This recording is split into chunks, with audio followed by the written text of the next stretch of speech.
Hello guys, मैं most optimal YouTube channel के अंदर आपका स्वागत है। आज मैं वापस से क्वेश्चन लेके आया हूँ। इजी क्वेश्चन है। वैलिड पैरेंथेसिस मैं सॉल्व करके बता देता हूँ कैसे करना है। पहले वैलिड पैरेंथेसिस होगा कब और नॉट वैलिड कब होगा। लेट्स सपोज हमारे पास एक पैरेंथेसिस है। ये पैरेंथेसिस वैलिड कैसे है? क्योंकि इसकी ओपनिंग है, इसकी क्लोजिंग है और बीच में ये है। तो पैरेंथेसिस वैलिड कब होगा उसके लिए मैं इसको स्टैक की तरह स्टैक के अंदर यूज करके बता देता हूँ। स्टैक से सॉल्व होगा। अगर लेट्स से सबसे पहला कैरेक्टर ये गया, ठीक है। ओपन वाले को हम पुश करेंगे, ठीक है। ओपन ओपन ब्रैकेट पुश हो गया। जैसे क्लोज ब्रैकेट आया तो ब्रैकेट ये है और इसका अपोजिट अगर यहाँ पे है, इसकी ओपनिंग अगर यहाँ पे है, तो हम क्या करेंगे? पॉप कर देंगे, ठीक है। आगे आया ये, यानी ये आया और इसका ओपनिंग है तो ये। और जब हमारे पास टेक एम्प्टी हो जाए, is empty, S dot is empty, true हो जाए, तो भाई हम क्या करा देंगे? हमारा वैलिड है पैरेंथेसिस।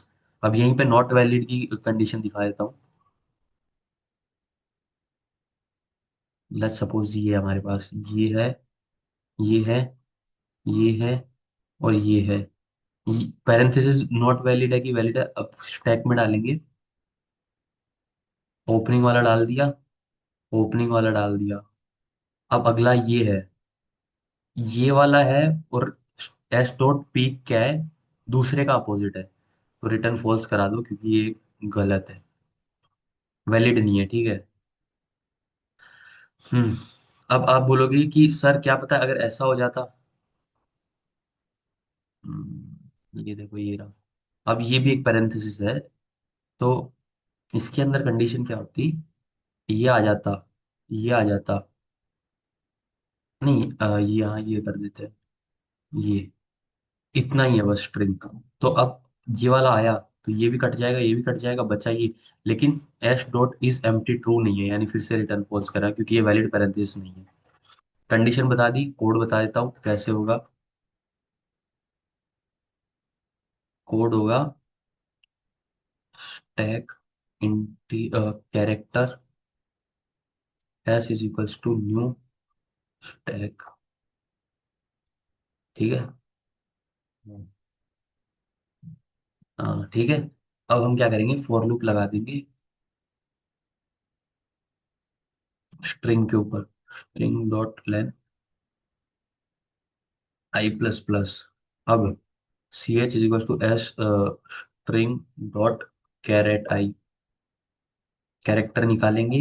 अब if C H is equals to क्या हो सकता है? ओपनिंग में ये हो सकता है, या हो सकता है C H is equals to ये हो सकता है, या C H is equals to ये हो सकता है।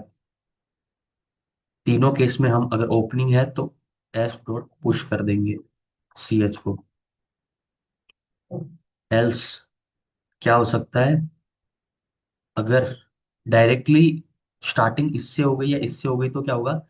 तो फिर वो वैलिड पैरेंथेसिस नहीं है। तो if S dot is empty है स्टार्टिंग में ही, तो रिटर्न कर दो फॉल्स। ठीक है, समझ आया? Else if C H is equals to let's suppose ये है, एंड नहीं नहीं, हाँ, एस डॉट पीक है, इसका ही अपोजिट ओपनिंग, या हो जाए c H is equals to ये and s dot peek is equals to ये। ऐसा ही एक और कंडीशन, ठीक है, तो रिटर्न कर दो ट्रू। ये हो गया हमारे पास लूप। अब इस फॉर लूप के बाहर क्या होगा? बाहर हम चेक कर लेंगे कि भाई, बाहर हम चेक कर लेंगे if S dot is empty है, तो अपना स्टैक अगर सब करने के बाद एम्प्टी है तो हम कर देंगे return true. Else return false, ठीक है। अच्छा, वो फॉर लूप में जब वो सेम आए तो हमें पॉप करना है। सॉरी, मैंने पॉप नहीं लिखा वहां पे, मैंने रिटर्न लिख दिया होगा गलती से। एस डॉट पॉप करना है, ठीक है। जब हमारे पास ये हो, कैरेक्टर में और पीक में ये हो, तो हमें पॉप करना है, ठीक है, समझ गए होंगे। So thanks, please do like share subscribe. और लोगों कोड वापस दिखा देता हूँ, ये रहा कोड। यहाँ पे देखो पॉप करना है, ठीक है। अगर ऐसा नहीं है तो रिटर्न फॉल्स कर देंगे। सिंपल सा कोड है, ये रहा।